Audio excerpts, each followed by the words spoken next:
Good evening. You know that moment right before you go to bed where you start to think about your day and you recall all of the mistakes you've made, everything embarrassing you've ever done, and you think about it so much that it ends up keeping you up at night, and you hope that you're the only one thinking about this.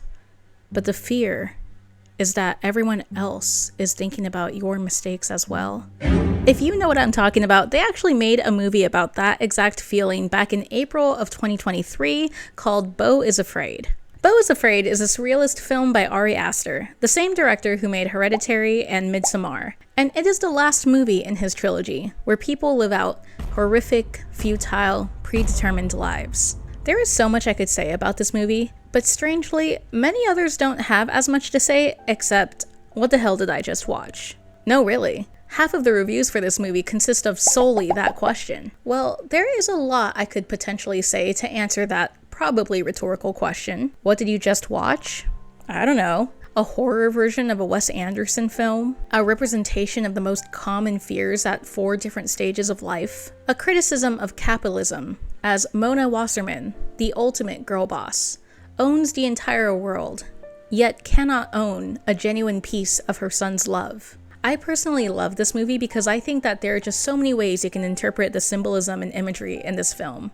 And this movie is actually what I wanted to make my first video on YouTube about, but I had a hard time deciding which of my interpretations I exactly wanted to analyze. Not to mention, there are so many film analyst channels out there that could probably do it a lot better. However, after giving this movie a rewatch, instead of focusing on Ari Aster's very obvious mommy issues and the concept of generational trauma, my second time around watching this film made me consider my own experiences growing up in a very Catholic household. There is a lot of very obvious religious symbolism throughout the movie.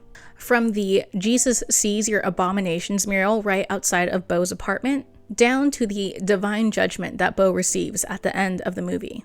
And in this video, I would love to talk about those religious parallels and themes that I grasped from this movie.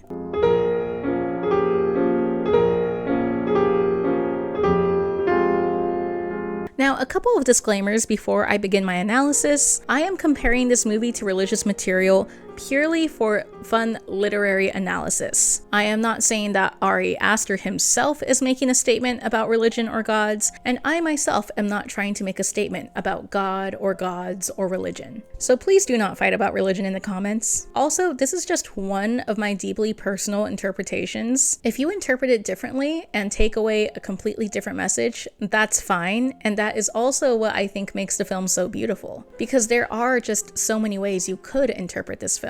Anyway, now that that's out of the way, let's move on to my first section. Mona is a god.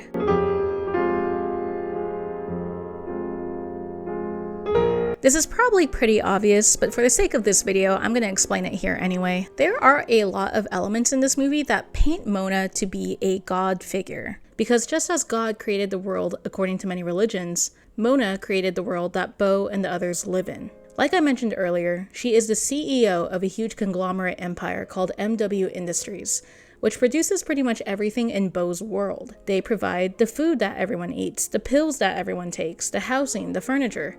And not only that, their shitty products are also the reason why there are addicts in the street and why Beau shares an apartment with a bunch of disgruntled crazies. Because the apartment complex he lives at is actually an MW rehabilitation complex for people who have quote-unquote abused MW products. And on top of owning a conglomerate as huge as Nestle, Mona employs half of the people in Beau's life as well, if not all of them, and it's very clear she has a chokehold on her employees' lives.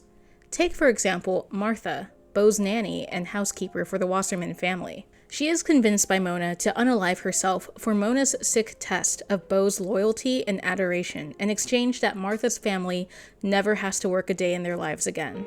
Martha chooses to make this sacrifice because she trusts that Mona has the power to make such a wild promise a reality. There is also the question of whether Martha truly made this choice or if she was more so forced to make this decision, but we will talk about Martha a lot more in a later section.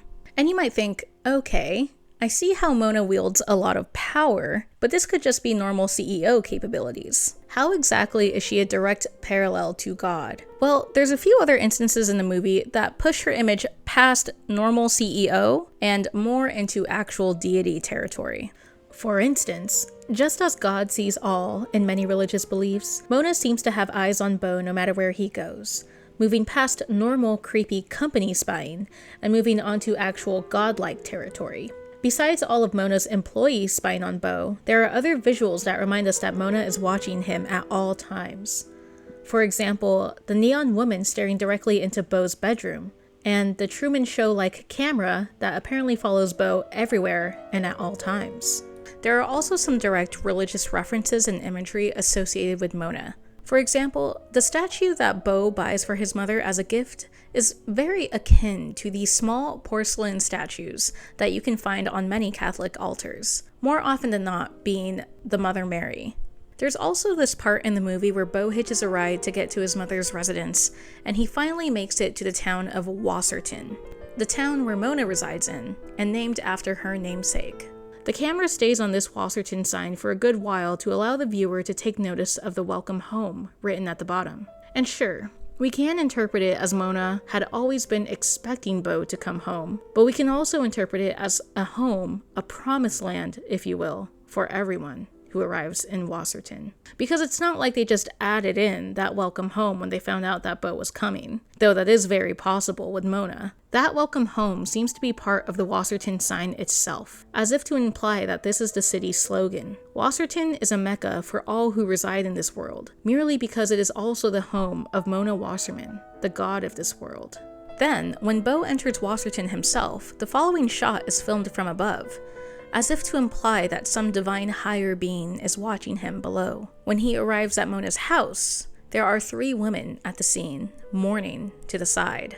And I believe that those 3 women represent the 3 Marys, who weep for Jesus after his crucifixion, and can be seen in many other religious depictions. There is also the large, glaring statue of Mona holding baby Beau, which I mentioned before, is very reminiscent of Catholic Madonna statues. And the eulogy recording that plays at her house mentions that they all have a duty to mourn Mona, as if this is beyond typical funeral expectations and moving on to religious service. Especially because the speaker uses the word duty specifically, I immediately think of Catholic Mass, which is essentially a weekly funeral celebration for Jesus' self-sacrifice. And I do not doubt that Mona sees her own fake death as a self-sacrifice. But imagery aside, I think that the biggest religious reference occurs when Beau receives the news that Mona, quote-unquote, died. A body is to be buried immediately, Beau. It shall not remain all night. Now, this quote completely went over my head when I first watched this in the movies, but when I watched it a second time on a streaming service, I was able to have subtitles on and see that Dr. Cohen was actually quoting something. Specifically, he was quoting Deuteronomy 21:23, which reads, "His body shall not remain all night on the tree, but you shall bury him the same day, for a hanged man is cursed by God." The original Bible quote refers to the practice of hanging criminals, which was commonplace for the Israelites back in the day, or so I've read. And the idea was that they wanted to bury the bodies of the criminals the same day that they were hung, so that way they do not taint the promised land with the sight of these criminals' corpses. Now, at first, it seems like they are implying that Mona is a criminal, which would make sense considering that the psychological torture that she puts Beau through should be considered a crime. However, when we find out that it is actually Martha who died, this makes a little more sense. Because if we are to interpret the land of Wasserton as the promised land, we would not want to taint the divinity that is Mona's living quarters with Martha's corpse. Now, is Martha actually a criminal? From our point of view, of course not. But from Mona's point of view, that might be a different story. Again, more on Martha later. But there is more, because the Promised Land is not the only biblical location reference in this Mona narrative. Towards the end of the movie, we find out that Beau actually had a twin brother who kept pressing Mona about their dad. Frustrated by his lack of faith in her, Mona takes Beau's brother up to the attic, where he learns that his dad is quite literally a massive dick. But as a result of gaining this knowledge, he is condemned up to the attic, never to be let down again. And I believe that this event parallels that of Adam and Eve in the Garden of Eden. Once Adam and Eve ate the fruit of knowledge and gained the knowledge of good and evil, God cast them out of their paradise, and they were forced to live lives of hardship. And similar to his brother and Adam and Eve, when Beau also finds out the truth of his father, then his mother turns on him and condemns him to die by drowning in the final judgment. So as we can see, there is a lot of religious symbolism and imagery surrounding Mona, and these direct associations with her also suggest that her character is a representation of God. But every god needs its worshippers, and that's what brings us to the next section.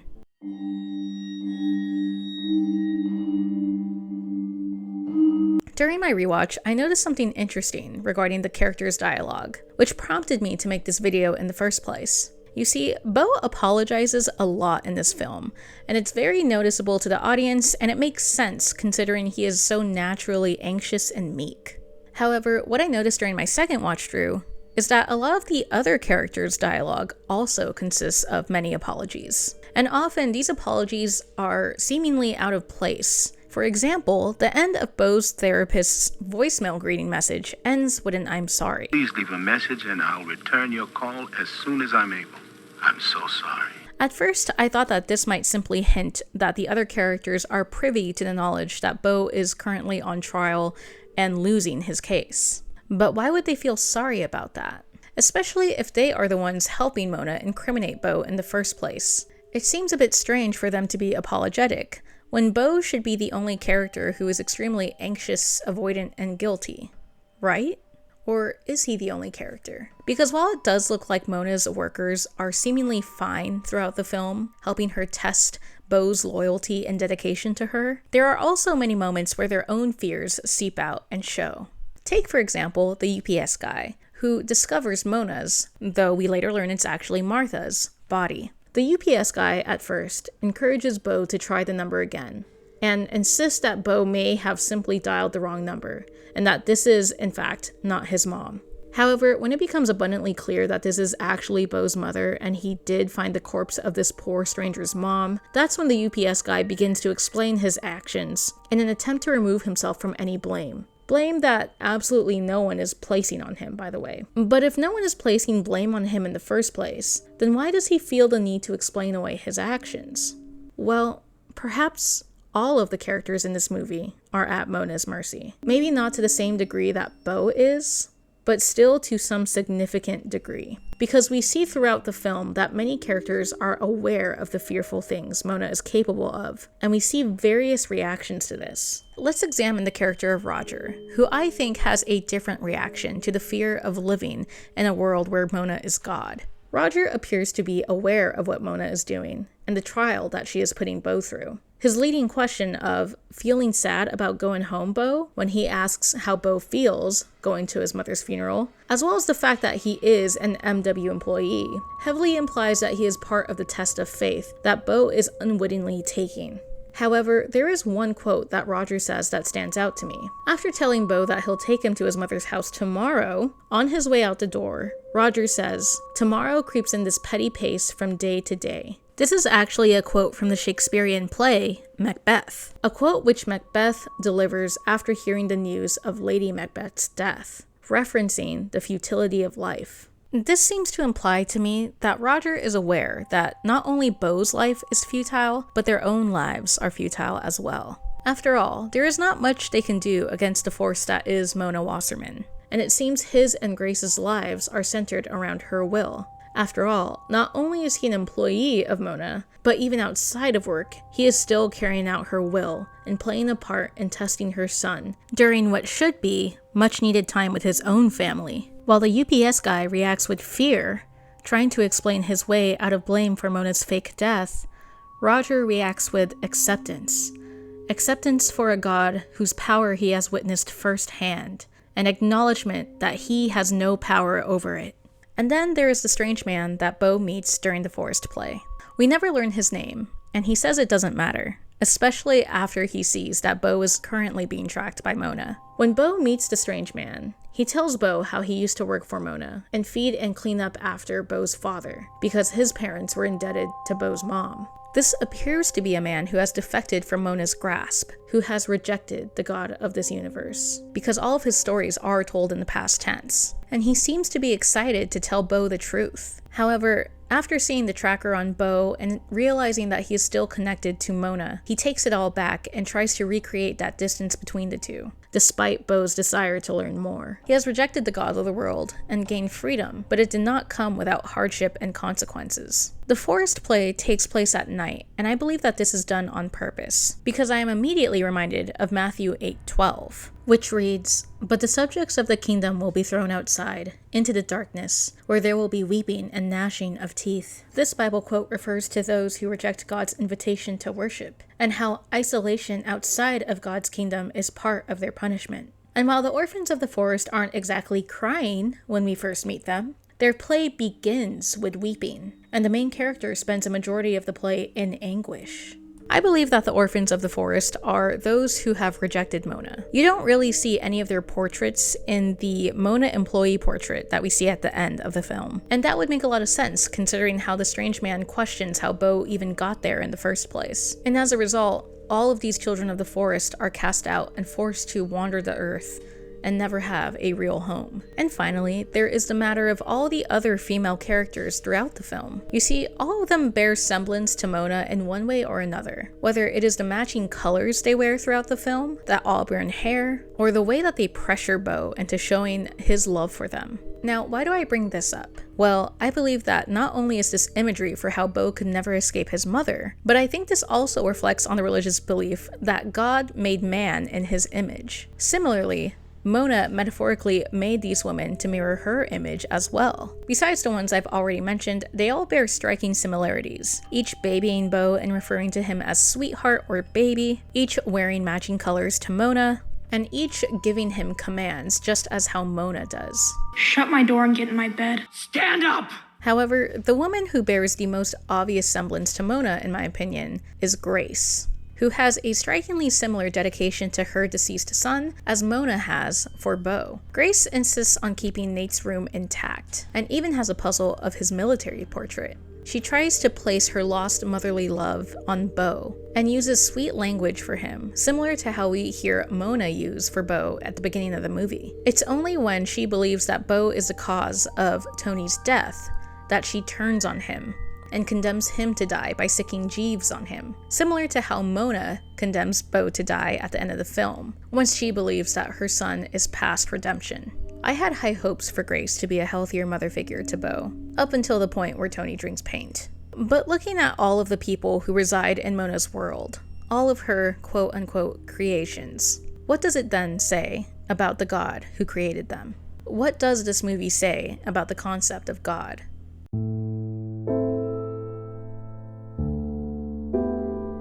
At this point, I would like to go back to the subject of Martha. If you may recall, earlier in my video, I compared her corpse to the corpse of a criminal, as suggested when Dr. Cohen quoted Deuteronomy 21:23. But let's revisit that question. Why would Martha be considered a criminal in Mona's eyes? Well, simply because she stole Beau's love that rightfully belonged to Mona in Mona's eyes. If we look back on the cruise scene, it seems so insignificant, but there's a small moment where Mona asks if he misses Martha. Beau replies that he does, and of course he does, because he loves Martha. And Mona is taken aback by this. He loves Martha. And that is unacceptable for Beau to love Martha, when Beau already does not love his mother enough. Martha had to die, similar to how Elaine had to die, especially after Beau made love with her. Because how could Beau look at another woman besides his own mother? And I feel as though the reason why Penelope, the pregnant woman who Beau met in the woods, ran off immediately once Jeeves came to the forest play, is because she knew that she would be the next target for Mona's jealous wrath. Because after all, Beau had given her the statue that was meant to be a gift for his mother. We can even see Penelope's fear when she wraps her hands around the statue and her fingers tremble as she holds Beau's gift. When I think of Mona, in terms of this biblical analysis and comparison, I immediately think of Exodus 34:14, which says, "You must not worship no other gods, for the Lord, whose very name is jealous, is a God who is jealous about his relationship with you." I am unsure if Martha actually willingly sacrificed herself for Mona's scheme. I wonder if she knew of the resentment that Mona probably harbored against her for stealing her son's love. And I wonder if she agreed to play a part in Mona's plan if it meant forgiveness, redemption, and prosperity for her extended family. I think ultimately, Mona sees herself and wants to be a benevolent God. She wants to be loved, and most importantly, she wants to be loved by her son.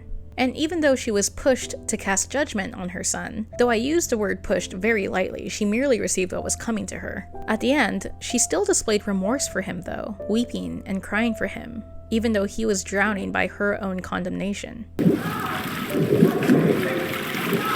She wanted love, but could love ever be genuine when it is accompanied by that much fear? Of course not. There is a part in the film where Mona tells little Beau that she is so sorry for the condition that his father passed down to him. The condition she's talking about is the lie that he'll die if he cooms. But after knowing that the hereditary condition was actually a lie, I think what Mona was actually apologizing for was the impossible task that she burdened on Beau. The impossible task of loving her when it was always going to be a losing battle. And one has to wonder, does our God, if there is one, feel the same way? The popular belief in religion is that God created man to share his love, and he gave man free will, because otherwise the love would not be genuine.